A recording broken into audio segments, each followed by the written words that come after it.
Et bonjour à tous, j'espère que vous allez bien, bienvenue dans ce nouveau podcast. Aujourd'hui j'ai envie de parler du triangle d'un bon livre, le triptyque, les trois éléments, les trois gros piliers sur lesquels repose un excellent livre. Et je me dis que ça pouvait être intéressant de faire un petit épisode de podcast pour vous en parler parce que je sais que vous êtes nombreux à m'écouter et à avoir aussi envie de publier un livre. Et c'est intéressant aussi, alors c'est vrai que je fais des épisodes où je peux aller parfois dans les détails sur pas mal de sujets, en tout cas sur ce que j'ai déjà créé et que je vais publier, ce qui va arriver. Mais aujourd'hui, je voulais faire un podcast peut-être un petit peu plus, entre guillemets, généraliste. Je vais quand même approfondir les sujets, mais c'est important de savoir aussi quels sont les fondamentaux, quelles sont les bases d'un excellent livre. Et ça va vous permettre aussi de partir du bon pied. Donc avant de commencer, je vous invite évidemment à vous abonner au podcast ou à la chaîne YouTube si vous me suivez sur YouTube, à mettre un petit like pour soutenir mon travail. Et on va démarrer. Donc, il y a trois grands piliers, comme je le disais, qui vont permettre à un livre de se démarquer, même commercialement parlant, parce que c'est très bien d'écrire un excellent livre, mais si personne ne l'achète, c'est un petit peu dommage. Donc il faut savoir qu'un bon livre, en fait, ça ne va pas seulement se reposer sur avoir un excellent style d'écriture, même si ça va aider évidemment, et ça ne repose pas non plus sur avoir une très bonne idée. Okay, on peut avoir une excellente idée de livre et écrire un super livre, et finalement, tout le monde s'en fout parce que les trois piliers n'ont pas été respectés. Bon, trêve de suspense, je vais passer du coup au premier pilier. Le premier pilier, c'est quoi ? C'est tout simplement la promesse. La promesse, si je le définissais, ce serait en gros répondre à la question « Pourquoi est-ce que quelqu'un devrait lire ce livre jusqu'au bout ?» C'est quoi en gros le voyage entre l'état actuel et l'état désiré de ton lecteur, tout simplement. Donc en gros, ça va être un petit peu le bénéfice qu'on va percevoir de ton livre, ça va être la transformation que tu vas annoncer, et plus globalement, ça va être le problème que ton livre va aider à résoudre. Et c'est le regard aussi qu'il va apporter à ton lecteur, un regard neuf sur le monde. Après, ça dépend évidemment du style de livre. Donc je vais donner des exemples. Tu peux pas te dire, par exemple, je vais écrire un livre sur le leadership, je vais écrire un livre sur la productivité, je vais écrire un livre sur le burn-out, je vais écrire un livre sur l'entrepreneuriat, sur le business, etc. Tu as besoin que ce sujet il soit formulé sous la forme de promesses. Donc je vais donner un exemple pour chacun. Par exemple, un livre sur le leadership, tu vas pouvoir le formuler comme quelque chose qui va dire, par exemple, comment diriger sans s'épuiser. Là, tu es déjà en train de faire une promesse et tu sais que tu vas viser par exemple des dirigeants qui sont fatigués par leurs équipes, etc. Et donc, c'est clair. La productivité, tu pourrais dire par exemple comment reprendre le contrôle de son temps sans avoir un système compliqué pour s'organiser. Le burn-out, ça va être quelque chose comme comprendre les signes du burn-out avant de le traverser. Tu vois, pouvoir anticiper les signes d'un burn-out. L'entrepreneuriat, le business, ça va être comment construire une entreprise à 5 chiffres par mois sans sacrifier sa liberté. Voilà. Et là, en fait, une promesse, ça va permettre aux gens concernés de se reconnaître parce que si tu dis juste je vais écrire un livre sur la productivité, ça concerne tout le monde, mais du coup, ça concerne personne. Donc, c'est important d'avoir une promesse qui soit claire parce que si tu n'as pas de promesse claire, ton lecteur, il ne va pas comprendre ce qu'il va gagner. Ton livre, il va paraître complètement flou et on va pas comprendre de quoi il parle. Le marketing, ça va être un enfer pour toi et personne va vouloir l'acheter. Et même ton plan, en fait, il va partir dans tous les sens parce que tu n'auras pas de ligne directrice. Donc, c'est important d'avoir une bonne promesse. Comment est-ce qu'on reconnaît une promesse qui est faible ? Il y a 5 petits points que tu pourrais noter si ça t'intéresse de le savoir. La première chose, c'est que ton livre, il va parler de tout. Moi, j'ai fait cette erreur sur un livre que j'ai écrit qui s'appelle Notes pour une vie facile. C'est un livre qui est sous forme d'essai philosophique. Et dedans, il n'y a pas vraiment de promesses. C'est un livre qui parle de tout. Et c'est un livre qui, malheureusement, c'est pas assez bien vendu à mon goût. Alors, bien sûr, il y a des lecteurs, les avis sont très positifs, etc. Mais j'ai fait cette erreur et tu peux aller la consulter sur Amazon directement, Notes pour une vie facile. J'ai fait cette erreur avec ce livre et donc je perds des lecteurs sur un livre dont je suis très fier en fait parce que pour moi c'est mon meilleur livre et en fait c'est un des moins lus et ça me fait trop chier parce que j'ai raté le pilier de la promesse. Donc c'est important d'avoir une promesse en lien avec ce que tu vas proposer.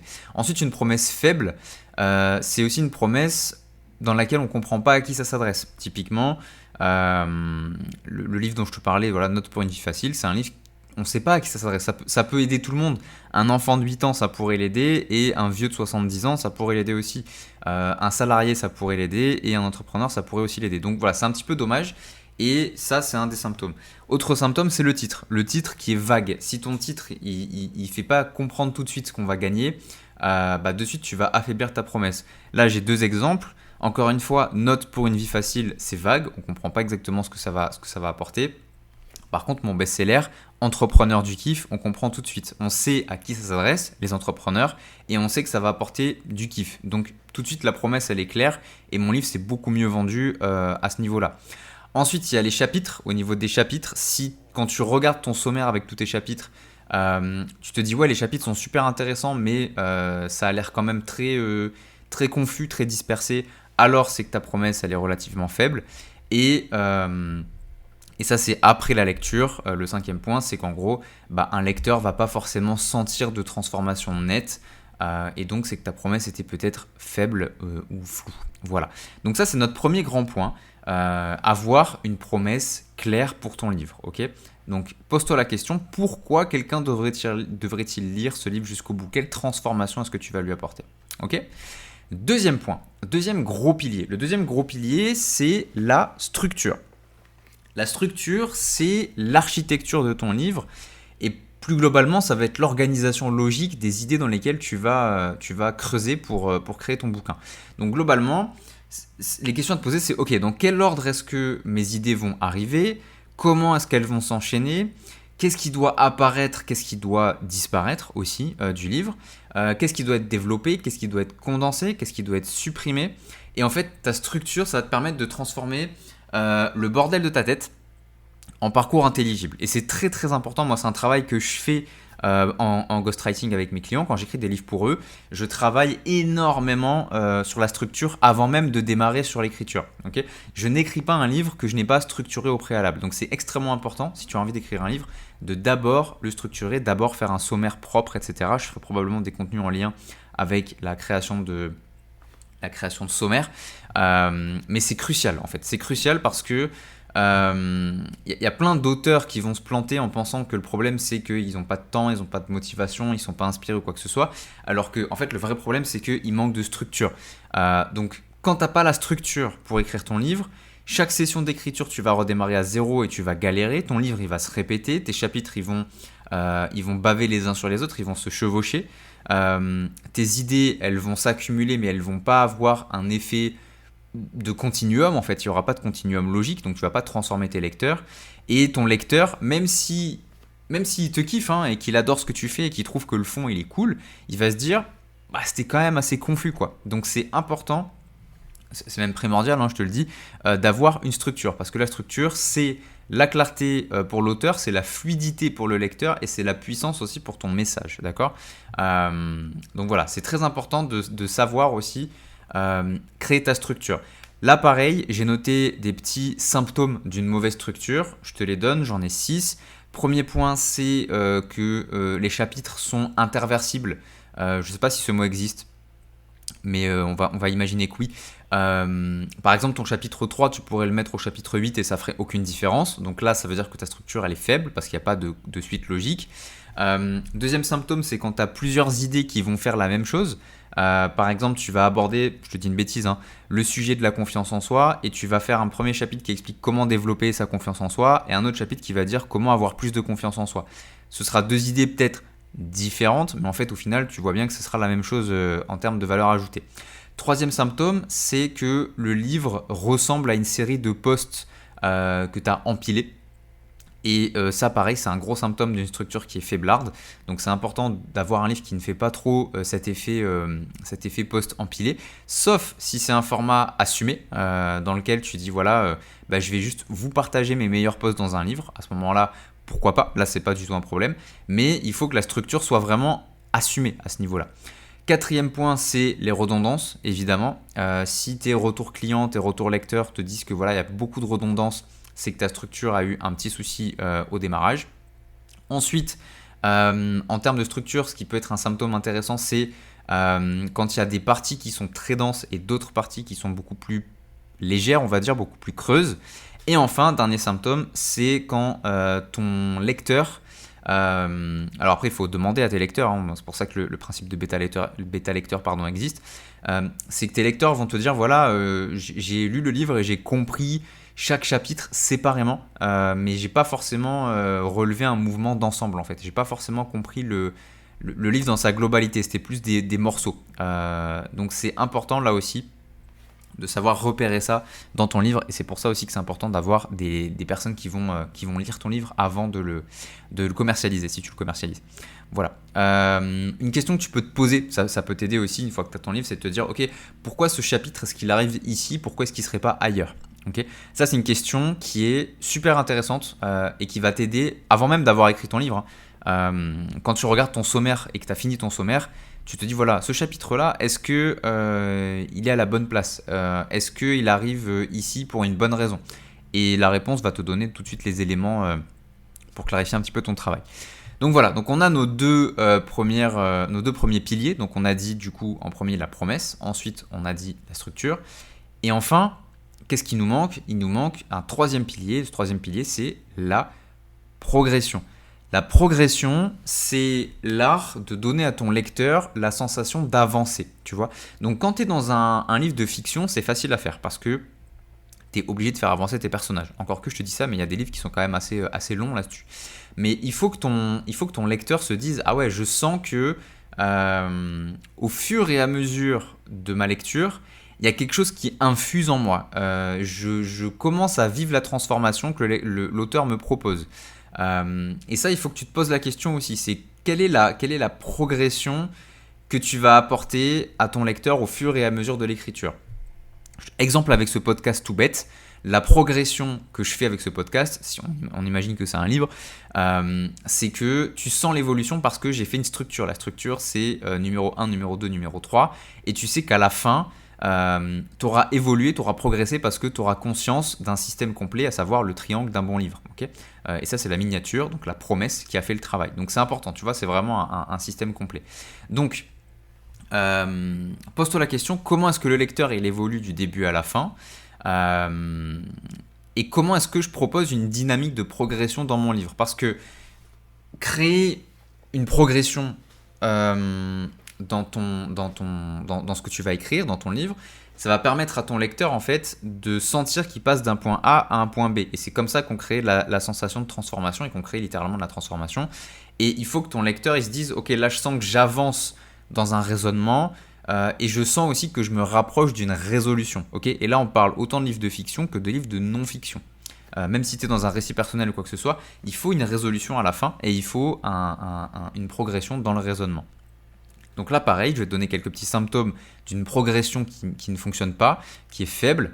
Premier point, ce serait d'avoir tous les chapitres ou toutes les parties de ton livre qui ont la même intensité. Il faut des variations d'intensité, il faut des chapitres un petit peu plus, alors je ne vais pas dire plat, mais avec un petit peu moins de charge émotionnelle.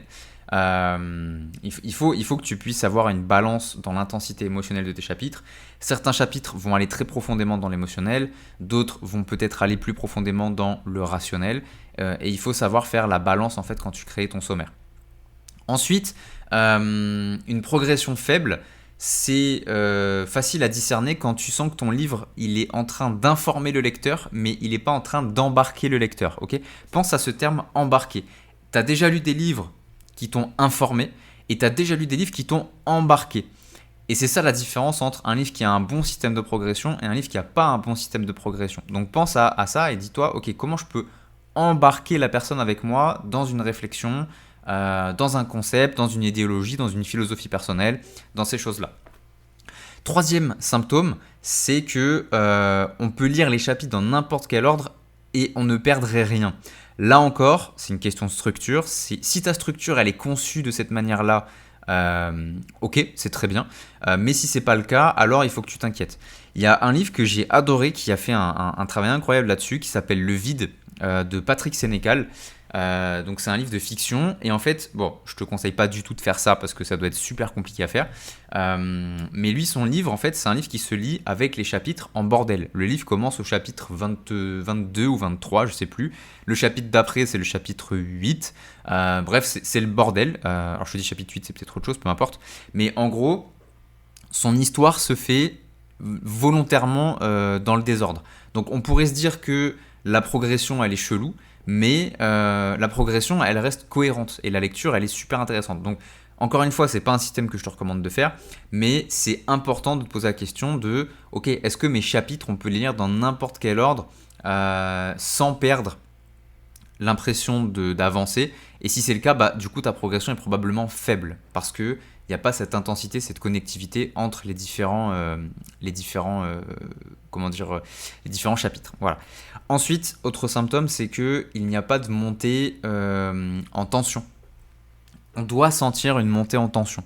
Ou alors une montée en clarté aussi, dans le sens où plus tu avances dans le livre, plus ça se dessine, plus tu commences à te dire ah ouais, je commence à dézoomer et avoir une vision globale de ce que le livre il veut m'apporter. Ou alors en impact aussi. Donc les trois grands termes, c'est l'attention, la clarté et l'impact. Et il faut que tu sentes qu'au moins un de ces trois points soit globalement en constante augmentation. Et dernier point, c'est que la fin de ton livre, et ça c'est super important, la fin de ton livre, elle doit apporter une sensation d'aboutissement. On doit se dire à la fin, il y a comme un soulagement. Alors, dans le... pas forcément un soulagement dans tous les cas, parce qu'il y a des livres qui peuvent créer un cliffhanger, où on te dit, voilà, la suite au prochain livre, au prochain épisode, etc. Ça, c'est un truc qu'il faut savoir maîtriser, c'est tout un travail. Mais très important de se dire, ok, est-ce que on ressent qu'il y a quelque chose qui a abouti, in fine, à la fin de mon livre. Et là encore, je ne parle pas forcément de livre de fiction. Un livre de non-fiction doit aussi faire sentir qu'on aboutit à quelque chose. Voilà, c'est super important.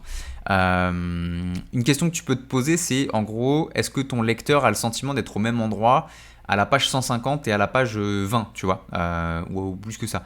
C'est de te dire, voilà, est-ce qu'on est au même endroit, quel que soit l'endroit du livre. Et là, tu sais que s'il n'y a pas ce genre de continuité, du coup, ça va faire foirer la progression de ton livre. Donc, on a nos trois piliers, donc la progression, la promesse, la structure. Je développe un petit peu pour t'expliquer un petit peu pourquoi ces trois éléments ils doivent fonctionner ensemble aussi. C'est important que les trois éléments fonctionnent. Tu prends une promesse qui n'a pas de structure, par exemple, tu vas attirer des gens, mais ça va très vite devenir confus et les gens vont se dire ok ça m'intéresse plus, et ça c'est des livres que tu ne finis pas, ok. C'est des livres littéralement, les livres marketing, etc. C'est des mauvais livres parce que leur but c'était d'être acheté, consommé vite fait et pas forcément d'apporter quelque chose. Donc ça c'est les livres qui ont une bonne promesse mais pas de structure. Ensuite on a les livres qui ont une bonne structure mais qui n'ont pas de promesse. Donc là c'est un livre qui est très organisé mais en fait on comprend pas pourquoi ce bouquin existe parce que ce serait comme une chaise sans pied. Tu vois, ce serait dire voilà, il y a une chaise mais tu peux pas t'asseoir dessus. Ça existe, c'est un bel objet mais ça sert strictement à rien. Donc les gens vont pas l'acheter. Donc ça c'est les bouquins que les gens ne savent pas vendre en fait. Ils savent probablement l'écrire mais ils savent pas le vendre. Donc c'est là que tu vois l'importance aussi de la structure. Ensuite tu peux avoir un bouquin qui a une promesse et une structure mais qui a pas de progression. Et là du coup tu vas avoir un livre qui est clair, qui va se vendre, mais qui ne va pas créer d'élan. Et ça, c'est les livres qui se vendent, mais qui en soi n'apportent rien. C'est des livres qu'on va appeler des livres ok tiers, des livres qui sont, qui sont ok, quoi, littéralement, qu'on va acheter, qu'on va lire, mais qui ne vont rien nous apporter. C'est des livres qui nous font un peu perdre notre temps, on va dire. Et enfin, il y a les livres avec une progression, mais qui n'ont pas de promesse claire. Et à ce moment-là, ça va être des livres qui vont faire sentir à ton lecteur qu'on avance quelque part, mais on ne sait jamais jusqu'où on va en fait. Il n'y a pas de finalité, et donc au final on se dit je ne sais pas trop ce que je fais, je ne sais pas trop ce que je comprends dans ce livre, et donc ça va te perdre. Voilà, donc si on résume un petit peu les trois grands piliers, il faut que ton livre réponde globalement, on va dire, à trois grandes exigences. La première exigence, c'est que ton livre doit être désirable, donc ça c'est le rôle de la promesse, ok. Ensuite, ton livre, il doit être intelligible, donc ça, c'est la structure. Et ensuite, ton livre, il doit être, on va dire, transformant. C'est peut-être pas le meilleur mot, mais on va garder transformant. Et ça, c'est le rôle de la progression.